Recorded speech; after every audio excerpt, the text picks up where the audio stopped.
Your family is not getting in the way of your dreams. They are the blueprint. Welcome to Soft Girl Era, the sacred space where strong Black women unlearn survival, rediscover softness, and reclaim the joy, rest, and freedom they deserve without guilt, without apology, and without explanation. I'm your host, LeAnne Dolce, pronounced Dolce like sweet softness whispered in French, and I'm your guide from burnout to boundaries, from doing to being, from strong to soft, and loving every second of it. Today, I want to share something with you that came from a conversation that shook me to my core. I had the profound honor of sitting down with Antwonisha Smith, a woman whose devotion to family and future isn't just beautiful, it's revolutionary. Antwonisha is redefining what it means to build wealth, lead with intention, and create legacy as a Black professional and entrepreneur. And she's doing it by centering the very things we've been told to push aside: softness, rest, family, and emotional honesty. Her insights are challenging everything we thought we knew about ambition, and what she shared with me, what the research confirms, and what this means for all of us who are ready to stop grinding and start grounding. That's what I'm here to talk about today. Let me start with something Antoinisha said that stopped me in my tracks. She said, "Your softness and your devotion to family are not distractions from your ambition. They are strategic assets in how you build wealth, lead, and create legacy as a Black professional or entrepreneur." Now, let that sit for a moment.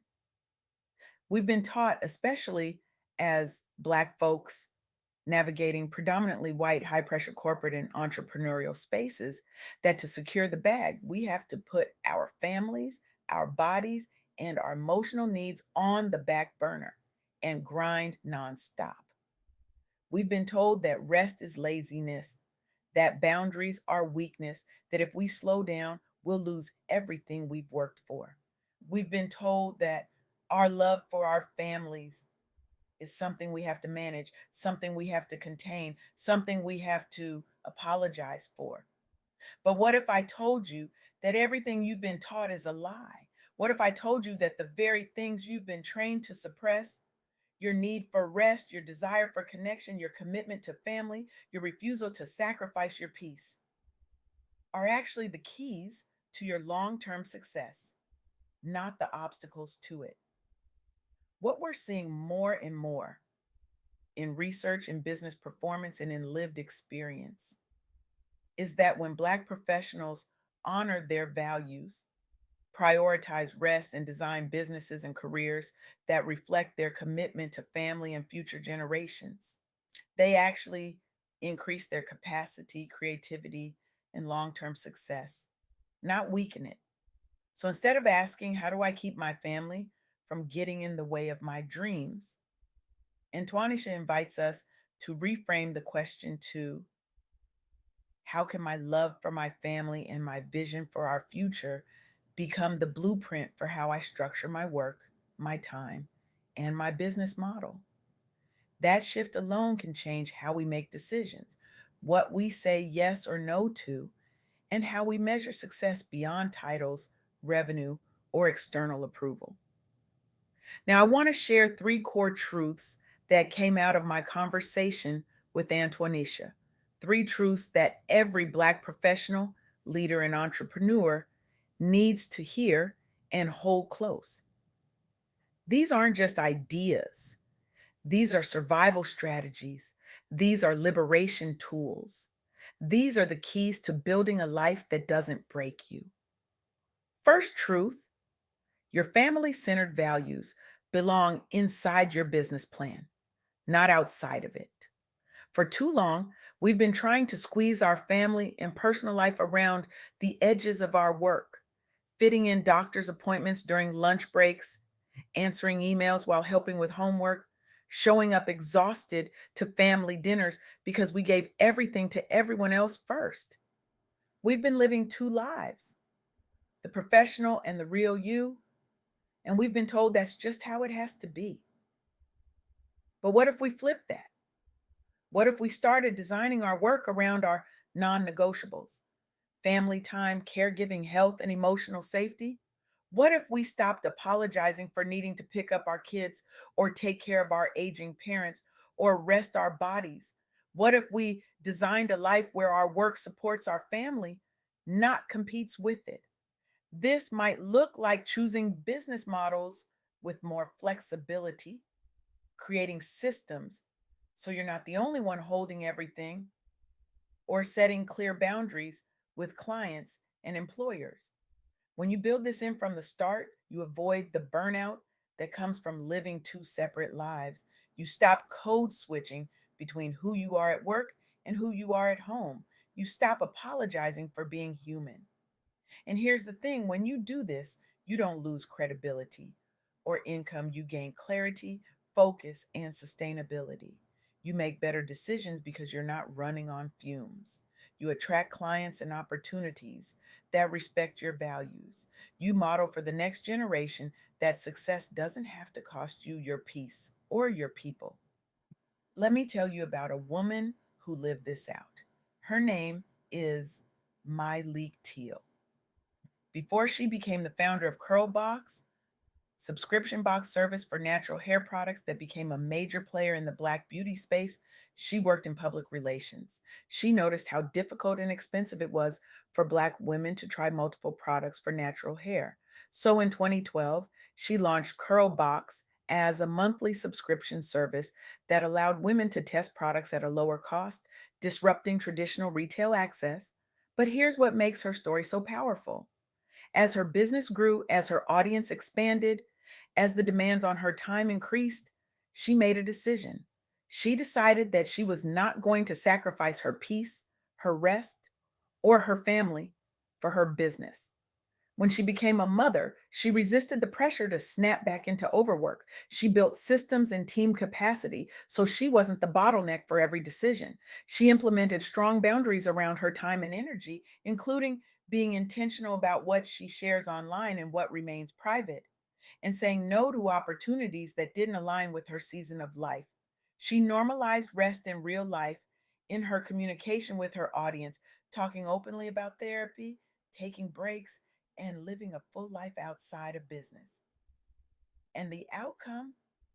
Curl Box grew into a recognizable brand in the Black hair care industry.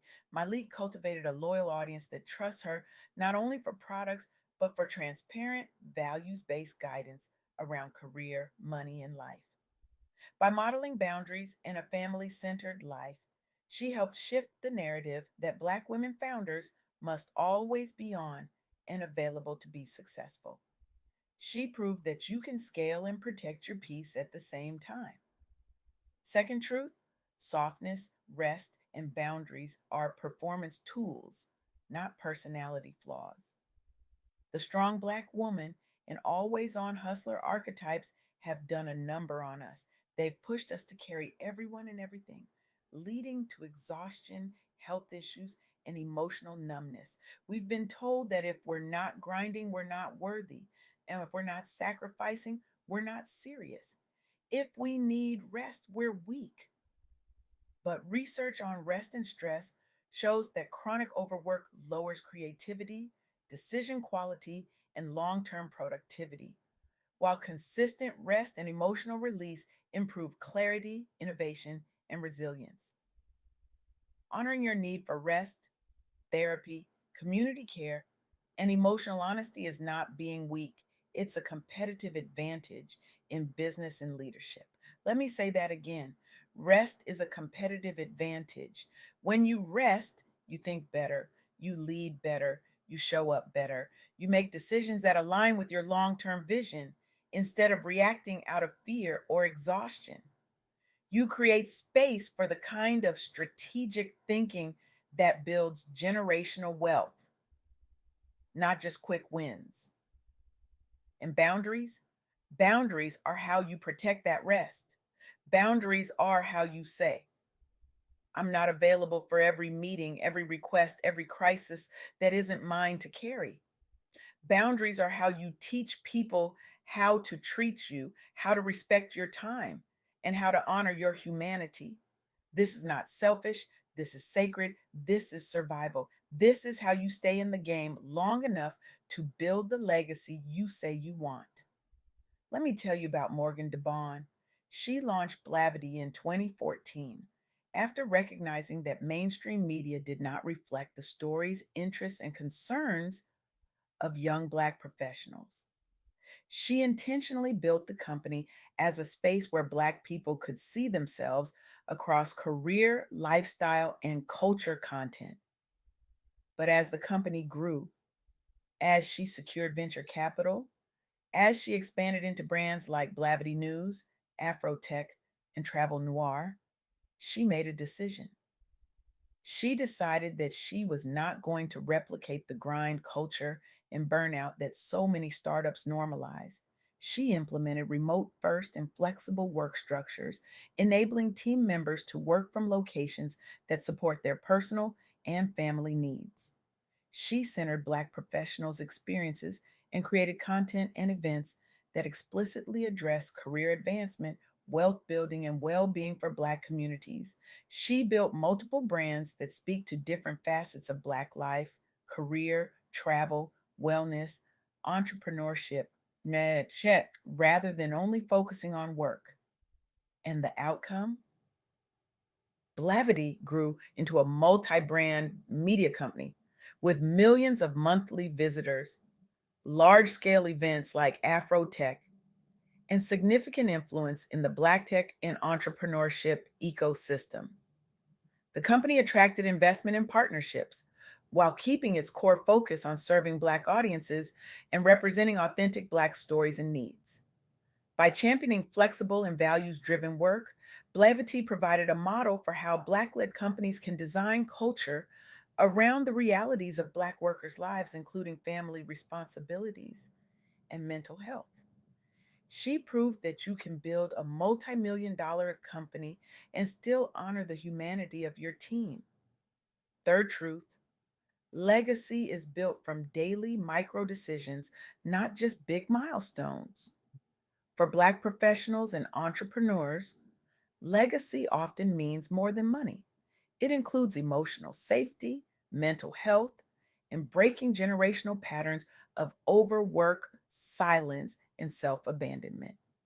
Every no you say to misaligned work, every boundary you set around your time, every moment you choose presence with your family instead of one more unnecessary meeting, those are legacy moves. Your career and business should support the future you say you want for your people, not compete with it. Legacy is not just what you leave behind when you're gone.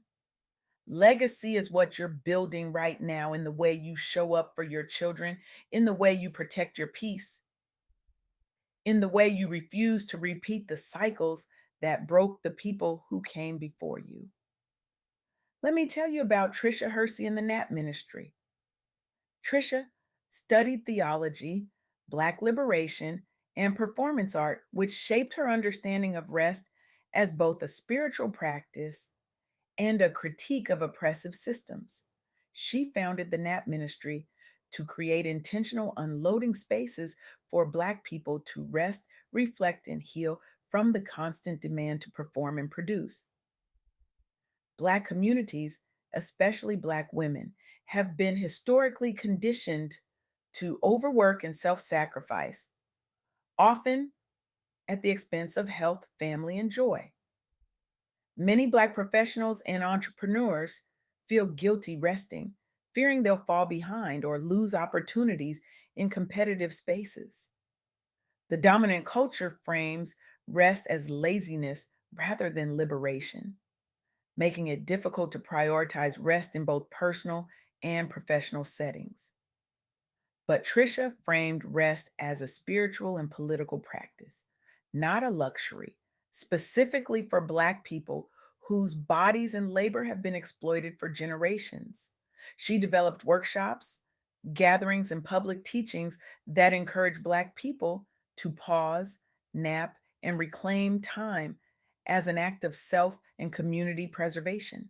She encouraged individuals, including professionals and entrepreneurs, to design schedules, workplaces, and business models that build in regular rest and emotional release. And the outcome? The NAP ministry has become a widely recognized movement, influencing conversations in wellness, labor, and entrepreneurship spaces, particularly among Black women leaders who are reconsidering their relationship with work and productivity. Many Black professionals and creatives credit Trisha's work with helping them set boundaries, take sabbaticals, and restructure their work to be more sustainable. Her message has directly informed how people build businesses and careers that don't require them to sacrifice their bodies or families for success. She proved that rest is not retreat, rest is resistance. So, what does all of this mean for you? It means that the way you've been taught to work, to lead, to build is not the only way. It means that your devotion to your family, your need for rest, your commitment to emotional honesty, these are not weaknesses to overcome. They are strengths to leverage. It means that you can build wealth, create impact, and leave a legacy without sacrificing your peace, your health, or your people.